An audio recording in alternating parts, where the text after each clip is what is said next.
H3, period. If your doorbell rings at night, don't check the camera. At 2:47 a.m., my phone buzzed. Ring doorbell alert. I wasn't expecting anyone. I opened the app. The camera showed my front door. Empty porch. No movement. Then the doorbell rang again. This time, the camera glitched. For half a second, I saw someone standing too close to the lens.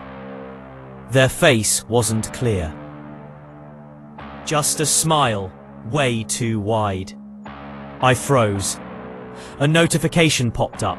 Motion detected. Inside. Inside my house.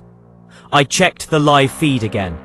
The porch was empty, but the camera audio picked something up. A whisper. Very calm, very clear. You should have answered. The doorbell rang one last time. From behind me.